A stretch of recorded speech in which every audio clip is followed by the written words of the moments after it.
கிறிஸ்துவுக்குள் அன்பான கர்த்தருடைய பிள்ளைகளே, இன்றைய வேத வசனமும் ஜெபமும் நீதிமொழிகளின் புஸ்தகம் 13ஆம் அதிகாரம் 13ஆம் வசனம்.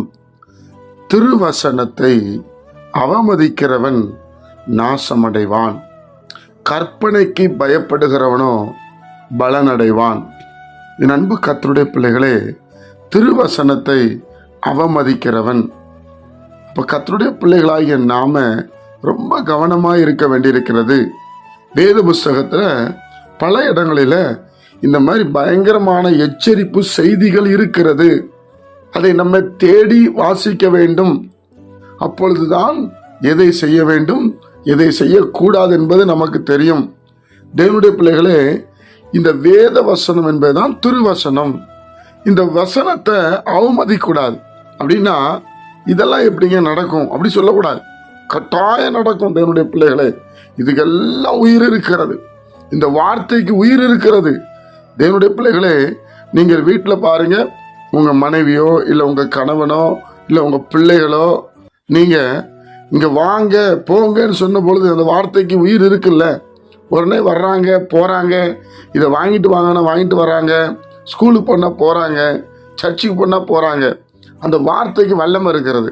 அதே போல் எத்தனையோ லட்சக்கணக்கான வார்த்தைகள் இந்த வேதத்தில் இருக்கிறது. இதை அவமதிக்கூடாது.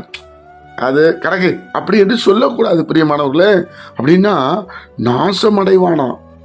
பாருங்க எப்படி எழுதப்பட்டிருக்கு பிள்ளைகளே. நம்ம பயப்படணும். அடுத்து பாருங்க, கற்பனைக்கு பயப்படுகிறவனோ பலனடைவான். கற்பனைக்கு பயப்படணும். தேவன் கொடுத்த கற்பனை இருக்கிறது.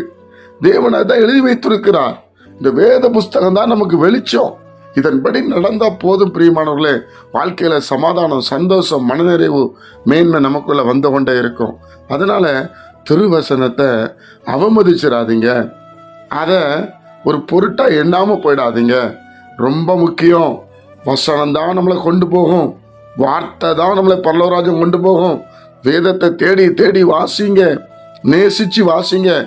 தேவனுடைய பிள்ளைகளை வேற எதுக்கு கவலைப்படாதீங்க. வேற எதுவும் நம்மளை ஒன்றும் பண்ணிட முடியாது. கர்த்தருடைய வார்த்தை நம்மளுக்குள்ள இருந்தா போதும். ஏன்னா இந்த உலகத்தை உண்டாக்கின தேவனை நம்ம ஆராதிக்கிறோம். ஏதோ ஒரு குடும்பத்துக்கு தெய்வம் அல்ல, ஒரு பட்டணத்துக்கு தெய்வம் அல்ல, ஒரு கிராமத்துக்கு தெய்வம் அல்ல, அகில உலகத்துக்கும் தெய்வம். அதனால திருவசனத்தை அவமதிச்சிடாம, ஏசப்பா நீங்க எழுதி வச்சிருக்கிறீங்களே, நான் அதை விசுவாசிக்கிறேன், நான் என்ன செய்யணும், நான் என்ன செய்யக்கூடாது என்பதை வேத புஸ்தகம் எடுத்து காட்டுகிறது. அதன்படி நடந்தால் இயேசு கிறிஸ்து வைத்திருக்கிற இந்த உண்மையான ஆசீர்வாதத்துக்குள்ளே நாம் கடந்து போவோம். ஜெபிப்போமா. பரிசுத்த பிதாவே, உம்முடைய குமாரன் இயேசு கிறிஸ்துவின் நாமத்தில் வருகிறோம். இந்த நாளை நீர் எங்களுக்கு ஆசீர்வதித்து தாரும். கேட்கிற ஒவ்வொரு பிள்ளைகளையும் ஆசீர்வதியும். நாங்கள் திருவசனத்தை அவமதிக்கூடாதப்பா. எங்களுக்கு ஞானத்தை தாரும், கிருபை தாரும். இயேசுவின் மூலம் ஜெபிக்கிறோம் பிதாவே. ஆமென்.